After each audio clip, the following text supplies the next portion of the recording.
एक बार और पूरे जोर से जय घोष करें आप लोग, पूरे जोर से भगवत पूजपाल गुरुदेव जी के स्वागत में पूरे जोर से आपने जय घोष बोलना है। परम पूज्य गुरुदेव की अभी भी कसर है, परम पूज्य गुरुदेव की अभी भी कसर है। प्रणाम करते थे तो वो उस समय के अनुरूप तीर जला करके करते थे।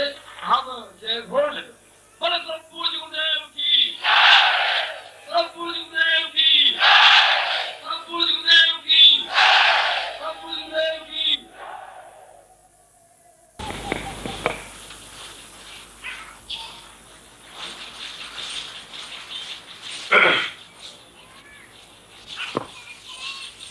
ऊर्ध्वं वदेव परमां भवते देवम्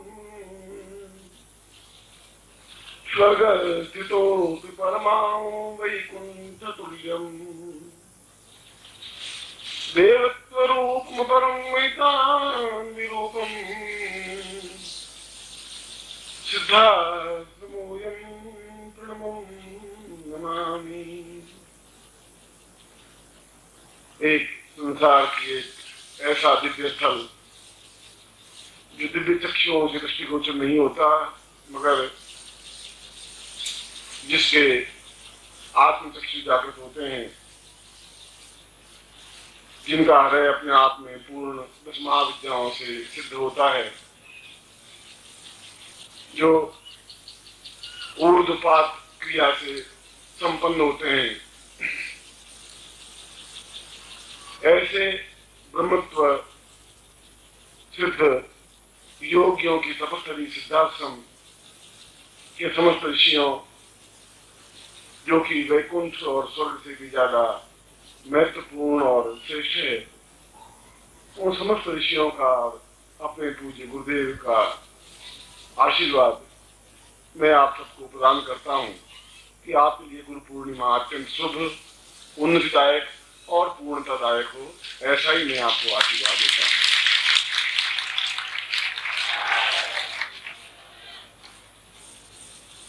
पहले मैं दीक्षा देता हूँ, फिर अपने प्रवचन में मैं अपनी बात को स्पष्ट करता हूँ। और जो दीक्षा दूँ थोड़ा सा आधा पौन घंटा लगता है, उसमें आप थोड़ा पेशेंस रखें, थोड़ा सा धैर्य रखें, जिससे कि एक मर्यादा, एक सभ्यता बनी रह सके। और आप रखते हैं, ऐसा मुझे कहने की आवश्यकता नहीं है, फिर भी एक अभिभावक के नाते मैं आपसे कह रहा हूँ। फिर मैं समझाऊंगा कि कल हमें किस प्रकार से शिष्य पूर्णिमा मनानी है और गुरु को क्या करना है और शिष्यों को क्या करना है। आप लोगों का ये पर्व, आप लोगों का ये मिलना मेरे लिए और आपके लिए, सभी के लिए अत्यधिक प्रेम और स्नेह और आत्म ऐक्य युक्त है। मैं आप सबको साधुवाद देता हूँ, क्योंकि कल गुरु पूर्णिमा है, शिष्य पूर्णिमा है, और पूर्ण का मतलब है कि सभी दृष्टियों से हम पूर्ण हों। जो भी हमारे जीवन की न्यूनता है उनको दूर करते हुए मेरा तो ऐसा ख्याल है, ऐसा विचार है, ऐसा चिंतन है कि दे देने की क्रिया को ही पूर्णिमा कहा जाता है।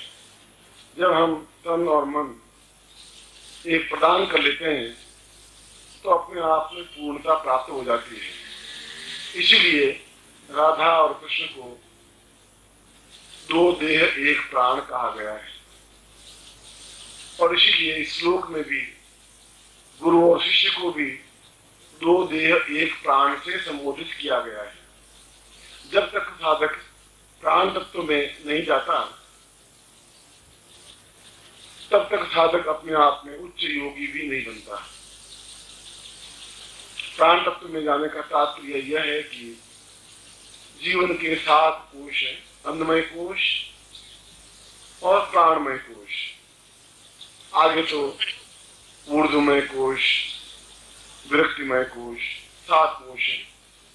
अन्नमय कोश का तात्पर्य है कि हम अन्न से जिंदा हैं। अन्न है तो जिंदा है,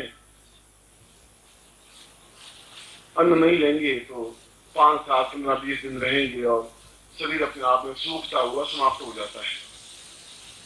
कोई ऐसी स्थिति कि हिमालय में तो योगी बैठे हैं, उनको तो कोई रोटियां सब्जियां मिलती नहीं, उनको कोई वनस्पति पेड़ पौधे भी वहां नहीं है, बर्फ ही बर्फ है, पहाड़ी पहाड़ है, फिर वे कैसे जिंदा है? क्या कारण है? अगर बद्रीनाथ मंदिर में जाए तो बद्रीनाथ में 6 महीने तक बिल्कुल रास्ता बंद हो जाता है। उत्तरकाशी से आगे तो रास्ता ही नहीं होता, पुजारी भी नहीं जाते। उसके बाद भी सैकड़ों साधु योगी वहां बैठे ही रहते हैं। तो 6 महीने तक उस बर्फ के अलावा वहां कुछ नहीं होता, तो फिर वे जीवित कैसे रहते हैं?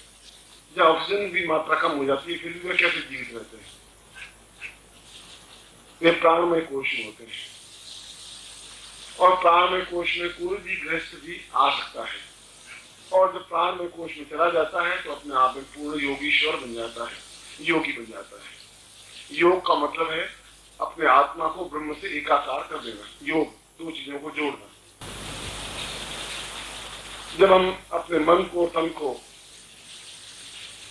उस ईश्वर से या उस ब्रह्म से एकाकार कर देते हैं तो फिर वह शब्द ध्वनित हो जाता है, अहम ब्रह्मास्मि। तब शब्द ध्वनित होता है। इस बात को भी मैं आपको समझाऊंगा कि गुरु पूर्णिमा का सही अर्थों में तात्पर्य ही यही है कि हम अन्नमय कोश से परे हट जाएं। अन्नमय कोश से परे हटने का मतलब ये नहीं कि हम भूखे मरे। अन्नमय कोश से परे हटने का मतलब ये भी नहीं है कि हम खाना ही नहीं खाएं और कमजोर होते रहें। ये अन्नमय कोश का तात्पर्य नहीं है।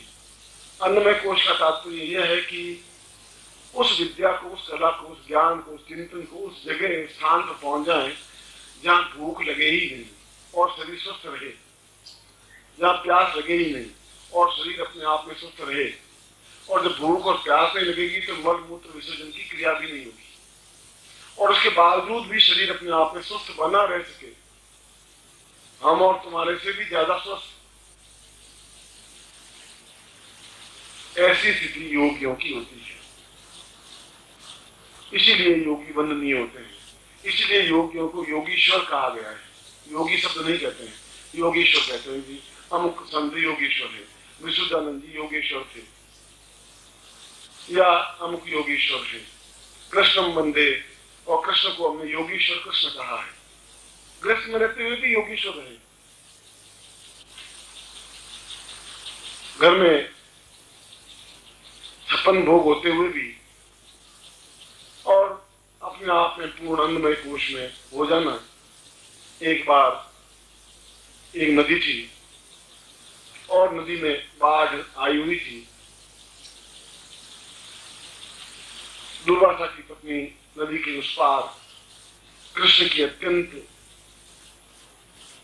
भक्त और आत्मा से जुड़ी हुई, उसने कृष्ण को भोजन पर निमंत्रित किया था कि आपको कल प्रातः काल 8 बजे मेरी कुटिया में भोजन करना है। कृष्ण ने हाँ भर ली। दुर्वासा कृष्ण के पास नदी के तरफ खड़े थे और दुर्वासा की पत्नी नदी के उस पार उसकी कुटिया थी, बीच में नदी उफान पर थी, बाढ़, इतनी भयंकर बाढ़ की उसमें पेड़ पौधे बह रहे थे। आदमी तो उसमें अंदर प्रवेश करना भी अपने आप में कठिन हो गया था। और कृष्ण ने कहा कि 8 बजे, मैं 8 बजे तो लौकिक भाषा में बोल रहा हूं कि 8 बजे तो मुझे उनके यहाँ भोजन करने जाना है। दुर्वासा ने कहा कि क्या करें? कृष्ण ने कहा कि यदि मैं पूरे जीवन भर पूर्ण ब्रह्मचर्य और सही अर्थों में पूर्णता के साथ ब्रह्मचारी रहा हूं तो नदी मुझे रास्ता दे दे, मैं उस पार पहुंचूं। और नदी ने रास्ता दे दिया। गौतम ने कहा कि कृष्ण और ब्रह्मचारी, और जन्म से लगा करके आज तक ब्रह्मचारी जो सैकड़ों गोपियों से प्रेम करता रहा, रासलीलाएं खेलता रहा, ब्रह्मचारी शब्द।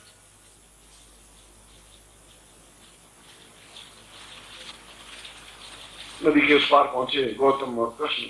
कृष्ण ने कहा कि तुम मेरे देह को देख रहे हो,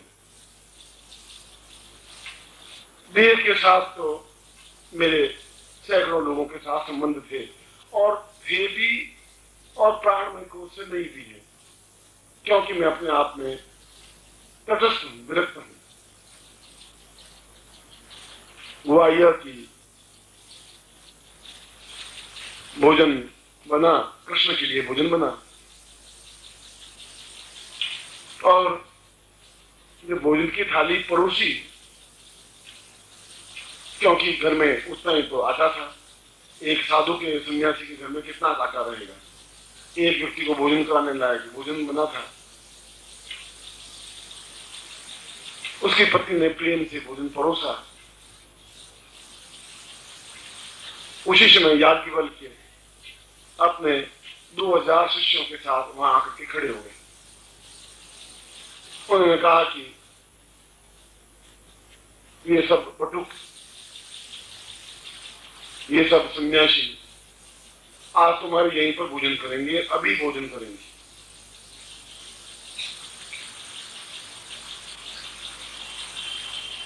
दुर्वासा की पत्नी अपने आप में बड़ी विचलित हुई। उसने कहा कि 2000 सन्यासियों को भोजन में कैसे करवा सकूंगी, और अभी का अभी भोजन करवाना मेरे लिए कैसे संभव है? कृष्ण, ये मैं तो बहुत धर्म संकट में पड़ गई हूँ, मना कर देती हूँ तो मेरी मर्यादा खंडित होती है, मैं हाँ भर देती हूँ तो मेरे लिए तो संभव नहीं है। कृष्ण ने कहा कि तुम चिंता नहीं करो। सामने दुर्वासा बैठे, दुर्वासा की पत्नी चिंतित, आंखों में आंसू, और उससे 2 कदम पर याज्ञवल्क्य खड़े और 2000 शिष्यों के साथ खड़े। उनका कृष्ण, भोजन तो बाद में हो जाएगा तुम्हारा, पहले सब ये सन्यासी भोजन करेंगे, और हम भूखे हैं, हम तो अभी के अभी भोजन करेंगे। कृष्ण ने हाथ में जल लेकर के कहा कि यदि मैं जीवन भर अन्न ग्रहण नहीं किया है तो इस थाली में जितना अन्न है वो सभी सन्यासियों के लिए भी पर्याप्त हो। ऐसा करके हाथ से जल छोड़ दिया, और अंदर कोठरी में देखा तो 2000 की जगह 3000 लोगों के लिए भोजन की व्यवस्था तैयार थी। मैं श्रीमद् भागवत की कथा की बात कर रहा हूं। और लोगों ने कहा, कृष्ण तुम द्वारकाधीश और जीवन भर अन्न ही ग्रहण नहीं किया, ये कैसी बात है? उस जगह याज्ञवल्क्य,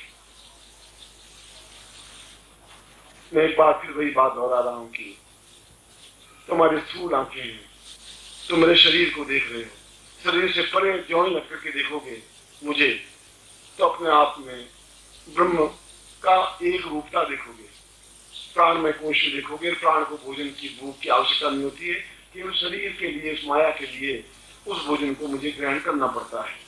और इसी के लिए ऐसा कृष्ण जो अत्यंत, जिनको हमने प्रेम करने वाला, भोगी, और क्या क्या विशेषणों से समुद्रित किया, जो कह रहा है कि अगर मैं अखंड ब्रह्मचारी रहा हूं तो नदी रास्ता दे दे, और मैंने जीवन भर भोजन का कण भी नहीं लिया हो तो इन सब सन्यासियों के। ओम परम तत्वाय नारायणाय गुरुभ्यो नमः। ओम ह्रीं मम प्राण देह रोम प्रतिरोम चैतन्य जाग्रय ह्रीं ओम नमः। ओम भूर्भुवः स्वः तत्सवितुर्वरेण्यं